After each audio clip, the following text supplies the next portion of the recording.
नमस्कार सर्व पालक आणि विद्यार्थी मित्रांनो, मी आहे डॉक्टर भास्कर शिंदे। प्रत्येक पालकाला वाटतं की माझ्या विद्यार्थ्यांनी यशाचं शिखर गाठावं, प्रत्येक विद्यार्थ्याला वाटतं की मी पण आयुष्यामध्ये काहीतरी बनवून दाखवावं।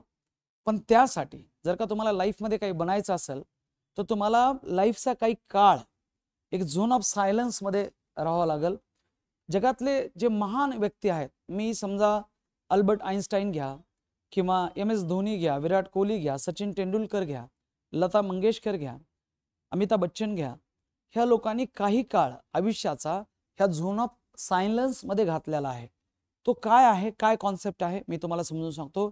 आणि जर का तुम्ही हे अप्लाय केलं स्वतःला, तर 101% नीट आणि IIT सारख्या परीक्षेमध्ये तुम्हाला जे काही तुमचं टार्गेट आहे, जे काही तुमचं गोल आहे, तुम्ही ते 100% अचीव्ह करताल।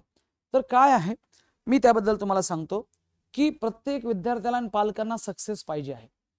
नो डाऊट की त्यांना वाटतं की आपण चांगले मार्क्स घ्यावेत, पण आजकाल काय आहे, आज जमाना बदलला आहे। आजकाल लता मंगेशकरचा जमाना नाही राहिला किंवा अमिताभ बच्चनचा जमाना नाही राहिला। पहिलं एकच टीव्ही होता आणि त्या टीव्हीवर एक 40-50 चॅनल होते। आज यूट्यूब नावाचं एक चॅनल आलेलं आहे आणि त्याच्यावर लाखो काय म्हणजे करोडो चॅनल आहेत। तुम्हाला पाहिजे तसे त्या प्रकारचे व्हिडिओ तिथं अवेलेबल आहेत। फेसबुक आहे, इन्स्टा आहे। आणि म्हणून काय व्हायला लागले, बरेच विद्यार्थी जे आहेत ह्या झोनमध्ये आहेत। मी त्याला म्हणतो झोन ऑफ डिस्ट्रॅक्शन, म्हणजे फेसबुक असेल, यूट्यूब असेल, व्हॉट्सअप असेल, इंस्टाग्राम असेल, आणि ह्या झोनमध्ये आहेत आणि ह्या झोनमध्ये राहून ह्या सगळ्या गोष्टी करून ते सक्सेस अचीव्ह करायचा प्रयत्न करायलेत। काही विद्यार्थी दुसऱ्या झोनमध्ये, मी त्याला म्हणतो zone of insecurity. Zone of insecurity म्हणजे सेल्फ डाऊट आहे किंवा लॅक ऑफ कॉन्फिडन्स आहे। म्हणजे प्रत्येक वेळेस ते दुसऱ्याला विचारायला लागलेत की मी काय करू म्हणजे मी सक्सेस होईल, म्हणजे मी काय केलं पाहिजे। आणि काम करण्यापेक्षा, प्रॉपर अभ्यास करण्यापेक्षा यूट्यूबवर मोटिवेशनल व्हिडिओज बघायला लागलेत ते, आणि मग त्यांना कॉन्फिडन्सच नाही। आणि ह्या दोन गोष्टी माइंडसेटमध्ये ठेवून ते सक्सेस अचीव्ह करायचा प्रयत्न करायला लागलेत। आणि ते सक्सेस म्हणजे त्यांना वाटतं की मी नीट किंवा IIT क्रॅक करल, तर हे असं शक्य नाही आहे। तुम्ही ह्या दोन गोष्टी डोक्यात ठेवून तुम्ही सक्सेस अचीव्ह करू शकत नाहीत। मग सक्सेस अचीव्ह करायचं असेल तर काय करावं लागेल, तुम्हाला ह्या झोन ऑफ डिस्ट्रॅक्शनच्या बाहेर यावं लागेल किंवा तुम्हाला त्या झोन ऑफ इनसिक्युरिटी या दोन्ही झोनच्या बाहेर यावं लागेल। हेच करेक्ट मार्ग आहेत सक्सेस अचीव्ह करायचे। याच्या तुम्ही बाहेर आलात तर आपोआप तुम्हाला सक्सेस मिळेल का? नाही मिळणार। मध्ये काहीतरी एक फेज आहे, मी त्याला म्हणतो झोन ऑफ सायलेन्स। काय आहे हा zone of silence? Zone of silence मध्ये तुम्ही जर ही इमोजी बघताल, ही इमोजी मी बनवलेली आहे। कसं आहे की त्याचे डोळे बंद आहेत, त्याचं तोंड सुद्धा बंद आहे, आणि मी त्याला कान पण दाखवले नाहीत।